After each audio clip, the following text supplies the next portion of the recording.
you wrote the book, and then come to find out that it was not true at all? Oh, being a meteorologist for over 20 years, I don't know that there was any that I actually did believe. I mean, I think there were a couple of things that maybe, one I did believe when I was younger was the one about heat lightning. That was something I was taught when I was a child by my parents. It'd be lightning off in the distance, and they'd say, "Oh, that's just caused because it's warm and there aren't any thunderstorms, just that." But being a meteorologist 20 years, I actually had most of these things figured out beforehand. Right. All right.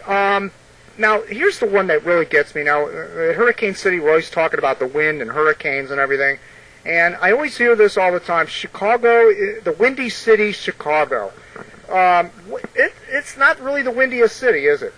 No, it's not. In fact, there are more than, I think, 25 cities listed on the National Climate Center list that have stronger sustained winds. I think it's just one of those things that we kept hearing over and over again. Next thing you know, everyone believed it. I mean, it is a fairly windy location, and I think, especially in the winter, when you get the wind howling off the lake when it's cold, it's vicious, and maybe that adds to the reputation. But really, it's not that much more windy in a lot of other locations, including New York City. Yeah, that's right. You have, I think in your book, you have Miami listed as one of the windier places. You also have LaGuardia Airport, which is higher wind speed, 12.2 miles an hour. And Mount Washington has an average of 35 miles an hour. Of course, that's up where the airplanes fly. Right. It's tough to count Mount Washington as a city. It's more of an observation point. So, if Chicago were second to Mount Washington, maybe I would count it, but it's really probably not even the top 20. Right. Okay, we are talking with Paul Yeager, the author of Weather Wise, the book. That's WHYS. Weather Wise. Paul, I'm curious, do you subscribe to Weather Wise magazine? Oh, no, I don't. I think I read it quite a bit when I was in college, but no. I don't even know that I had remembered the art. Maybe I would have given it a different name, I don't know. Because that is a little bit of confusion. You really do need to spell it out so people aren't thinking it's similar to the magazine. Right. It is a great magazine. I subscribe to that and read all the articles. Now, here's another one that I hear this all the time. Heat lightning. People look at a lightning strike that's really far away and they call it heat lightning. Is there any such thing as heat lightning? No, that's what I said. That was one thing that I did believe when I was young, that you see lightning in the distance in the summer, and it's hot and humid, and a lot of times people just say, well, that's just heat lightning. It's actually always caused by a thunderstorm. The thunderstorm may not be close enough to you that you actually hear the thunder, but you can see the lightning off the distance. And I suspect that that's probably more common seeing that in the plains where you can see a longer distance than it is in places that have a more mountainous terrain.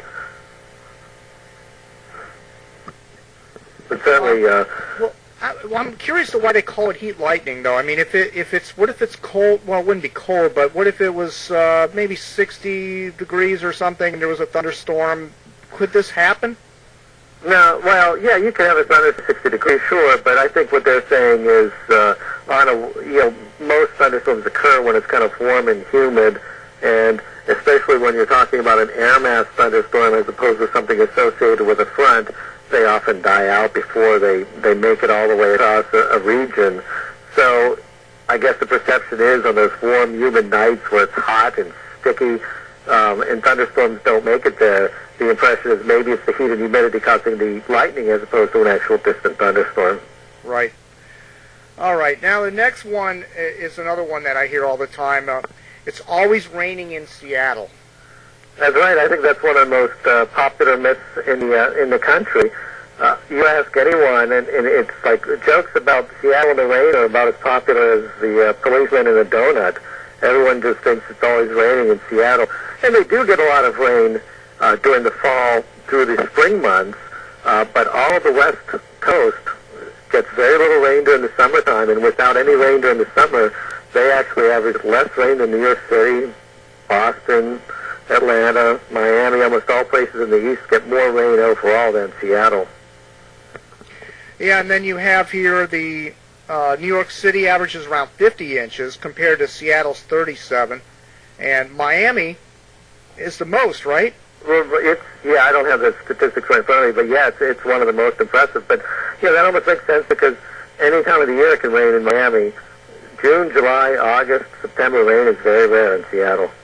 Yeah, you have here from your in your book, Miami has 58.53 inches annually of rainfall. So that's quite a bit of rain, a lot more than Seattle's 37 inches of rain. So that's one of those things that's just simply not true.